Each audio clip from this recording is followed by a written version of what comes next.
बिस्मिल्लाहिर्रहमानिर्रहीम। अस्सलाम वालेकुम to all the viewers. My dear viewers, आज की वीडियो बड़ी स्पेशल होने जा रही है, इसलिए कि आज की वीडियो में हम बात करने जा रहे हैं पाकिस्तान आर्मी की तरफ से जो रिसेंटली कुछ अनाउंसमेंट्स हुई हैं कुछ पोस्ट्स के लिए। कमीशन ऑफिसर की भर्तियाँ इस वक्त शुरू हैं PMA 146 लॉन्ग कोर्स की। अगर आप इंटरेस्टेड हैं एज़ पाकिस्तानी, हम सब पाकिस्तान आर्मी के साथ बहुत सा क्रेज़ रखते हैं, बहुत सी मोहब्बतें हमारी हमेशा अपनी पाकिस्तान आर्मी के लिए। और अगर आप पाकिस्तान आर्मी का हिस्सा बनकर इसको ज्वाइन करके इस मुल्क की खिदमत करना चाहते हैं तो this is the right time to serve as a soldier, as an commissioned officer. Detail आपके सामने रखता हूँ। ये जो भर्तियाँ होती हैं कमीशन ऑफिसर की PMA लॉन्ग कोर्स जो है 146 का, ये साल में 2 दफ़ा होती है। एक दफ़ा मार्च अप्रैल में आती हैं इसकी वैकेंसीज़, और दूसरी दफ़ा इसकी अक्टूबर नवंबर में जाके आती हैं। तो जो साल में पहली दफ़ा की हैं वो इस वक्त आई हुई हैं, उनकी जो रजिस्ट्रेशन की डेट्स हैं वो मैं आगे चल के बताता हूँ आपको कि उसकी लास्ट डेट क्या है।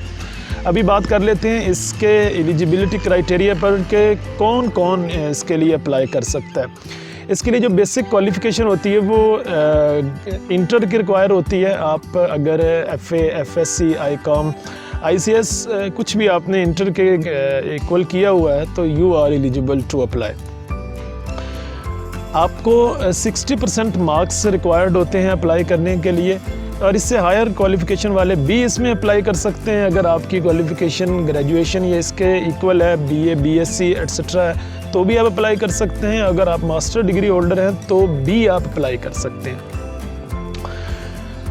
अब अगर आप हायर क्वालिफ़िकेशन के साथ हैं तो फिर आपको थोड़ी सी रिलैक्सेशन और मिल जाती है कि आपके ग्रेजुएशन में अगर 60% मार्क्स हैं तो इंटर में आपके 50% थे इन केस, तो भी आप अहल होते हैं, तब भी आप अप्लाई कर सकते हैं।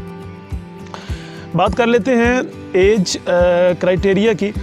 दूसरे नंबर पे जो चीज़ देखी जाती है वो आपकी फ़िज़िकली आपको देखा जाता है। उसमें आपकी कह लें कि वो डिटेल 2 तरह से होती है। एक ये कि कितनी एज के बंदे अप्लाई कर सकते हैं, तो इसमें डिटेल ये है कि आप की जो एज है वो 1 नवंबर 2020 को 17 साल से कम नहीं होनी चाहिए और 22 साल से ज़्यादा नहीं होनी चाहिए। ये उनके लिए है जिनकी क्वालिफ़िकेशन इंटर या इसके इक्वल होती है। और अगर आपकी क्वालिफ़िकेशन ग्रेजुएशन लेवल तक की है तो फिर आपकी जो एज की अपर लिमिट है उसमें आपको रिलैक्सेशन दी जाती है। फिर आपकी जो एज है वो 23 साल तक भी एक्सेप्टेबल होती है। और अगर आप मास्टर डिग्री होल्डर हैं तो फिर एज 1 साल और मिल जाता है आपको, फिर आप 24 साल तक भी अप्लाई कर सकते हैं। और अगर आप ऑलरेडी पाकिस्तान आर्मी का हिस्सा हैं एज अ सोल्जर तो आप भी अप्लाई कर सकते हैं, और आपको एज रिलैक्सेशन 1 साल और दी जाती है। यानी आपके लिए फिर जो एज क्राइटेरिया है वो 17 से 25 साल तक का होता है। ये तो एज की डिटेल हो गई आपकी। इसमें आपको 3 माह की रिलैक्सेशन भी दी जा सकती है। ये डिपेंड करता है सिलेक्शन कमेटी और बोर्ड पर आर्मी के कि अगर आपकी एज जो है वो 1 नवंबर को 17 साल से 3 माह कम है या 22 साल से 3 माह ज़्यादा हो रही है तो आपको रिलैक्सेशन दी जा सकती है। तो लेकिन इसके बिहाफ पर उनको राइट है कि वो आपको रिजेक्ट भी कर सकते हैं। अब बात कर लेते हैं जी आपकी जो फ़िज़िकल जो क्राइटेरिया है उस पर। तो आपकी जो हाइट है वो 5 फुट और 4 इंच की रिक्वायर होती है। इतनी हाइट आपकी होनी चाहिए। और उसके बाद जो आपका प्रोसेस होता है आपकी सिलेक्शन करने का, उस सिलेक्शन प्रोसेस वो बड़ा सिंपल है। उसमें 2-3 टेस्ट होते हैं आपके। अमूमन ये समझा जाता है कि पाकिस्तान आर्मी में जाना बहुत मुश्किल है, बट आई थिंक कि बहुत आसान है। आप जैसे इसकी एलिजिबिलिटी क्राइटेरिया में देखेंगे आपको रिलैक्सेशन मिल रही है, तो पाकिस्तान आर्मी हर मुमकिन कोशिश करती है कि आप उसका हिस्सा बन सके। जो टेस्ट है नो डाउट कि वो एक बड़ा साइंटिफिक टेस्ट होता है। उसमें आपको गुजार के पूरा तोला जाता है, मापा जाता है आपको, लेकिन this is not something impossible. जितने भी आर्मी के ऑफिसर बने इसी में से गुजर के बने, सो यू टू आप भी बन सकते हैं। इसमें सबसे पहले आपका एक इंटेलिजेंस टेस्ट होता है। उसके सब्जेक्ट मेंशन होते हैं, 5 सब्जेक्ट्स होते हैं उसमें, जिनमें शामिल है इंग्लिश और पाकिस्तान स्टडीज़, मैथ, इस्लामियात और जनरल नॉलेज। इन 5 सब्जेक्ट्स की आपने तैयारी करनी होती है।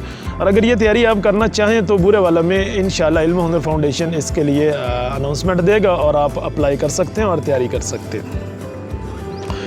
और चैनल का नाम भी इसलिए हमने बुरे वाला करियर काउंसलिंग रखा हुआ है कि इट डजेंट मीन ये सिर्फ बुरे वाला के लिए, ये काउंसलिंग बुरे वाला से दी जा रही है। ओवरऑल ये मेरे सारे पाकिस्तानी भाइयों और बहनों के लिए, बेटों और बेटियों के लिए है।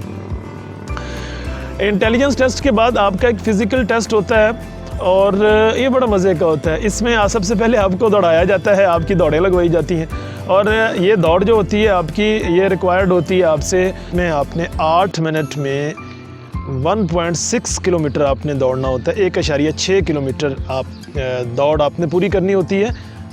8 मिनट का टाइम आपके पास होता है। इसके अलावा आपने 2 मिनट में 15 पुशअप्स लगाने होते हैं और 2 मिनट में ही आपने 20 सिटअप्स लगाने होते हैं और 2 मिनट में ही आपने 3 चिनअप्स भी देने होते हैं। इसके अलावा आपको डिच क्रॉसिंग भी करवाई जाती है। इन 2 मोटे टेस्टों से गुजरने के बाद अगर आप यहाँ तक ओके हो गए हैं, क्लियर हो गए हैं, तो फिर आपको ISSB inter services selection board के सामने पेश किया जाता है और ये एक बड़ा मज़ेदार इंटरव्यू होता है क्योंकि ये इंटरव्यू 4-5 दिन तक जारी रहता है आपका। उसमें आपको मुख्तलिफ़ एक्टिविटीज़ से गुजारा जाता है। उनमें से कुछ फ़िज़िकल एक्टिविटीज़ होती हैं और उनमें से कुछ मेंटल एक्टिविटीज़ होती हैं। आपको मेंटली जज किया जाता है कि आप कितने कैलिबर के हैं, कितना का आपके पास डिसीजन पावर है और स्ट्रेस कितना का आप फेस कर सकते हैं। क्रिटिकल सिचुएशन और हालात में आप किस तरह से सर्वाइव कर सकते हैं और अपनी टीम को लीड कर सकते हैं। सो इस तरह की कुछ चीज़ें होती हैं जिनको बेस बना के आपको चेक किया जाता है। अगर आप ISSB से भी क्लियर हो गए हैं तो देन फाइनली आपको भेज दिया जाता है पाकिस्तान मिलिट्री का कोल अकेडमी एबटाबाद में और वहाँ पर आपका 2 साल का ट्रेनिंग ड्यूरेशन होती है आपकी। इसलिए इसको लॉन्ग कोर्स कहा जाता है कि इसका जो ट्रेनिंग का जो ड्यूरेशन है इसकी वो बड़ी लॉन्ग है, 2 साल पर है। तो वहाँ से अगर आप सक्सेसफुली ट्रेनिंग अपनी कर चुके होते हैं तो देन आपको फाइनली एक कमीशन ऑफिसर के तौर पे, सेकंड लेफ्टिनेंट के तौर पे आपको किसी यूनिट में भेज दिया जाता है। Now you are an officer and salute to you. So this was the process. अब मोटी सी बात करते हैं कि कौन अप्लाई नहीं कर सकता है। अगर आप ISSB से 2 दफ़ा रिजेक्ट हो चुके हैं तो आप अप्लाई नहीं कर सकते। अगर आप अपीयर ही हुए हैं, रिजेक्ट अगरचे नहीं हुए, देन भी आप अप्लाई नहीं कर सकते। अगर आप एज लिमिट पे पूरा नहीं उतरते, क्वालिफिकेशन पे पूरा नहीं उतरते तो आप अप्लाई नहीं कर सकते। अगर आपकी हाइट मतलूबा नहीं है तो आप अप्लाई नहीं कर सकते। And most important this one, ये वाला जो है ये सिर्फ मेल के लिए, इसमें फ़ीमेल्स अप्लाई नहीं कर सकती और इसमें शादीशुदा भी अप्लाई नहीं कर सकते। आप रन्ना वाले पक्कन पराठे दो, तो आप पराठे बना के बैठ के बस आप जो है आप इसमें अप्लाई नहीं कर सकते। हाँ, अगर आप पाक आर्मी का ऑलरेडी हिस्सा हैं तो आप अप्लाई कर सकते हैं, अगरचे आप मैरिड ही क्यों नहीं है। और अगर आप एज फ्रेश कैंडिडेट जाना चाहते हैं तो फिर आपका अनमैरिड होना शर्त है।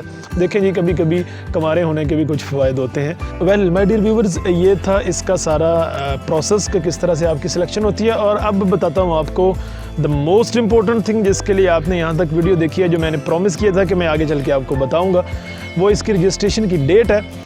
6 अप्रैल से इसकी रजिस्ट्रेशन जो है वो शुरू हो चुकी हुई है और 8 मई तक इसकी जो रजिस्ट्रेशन है वो जारी रहेगी।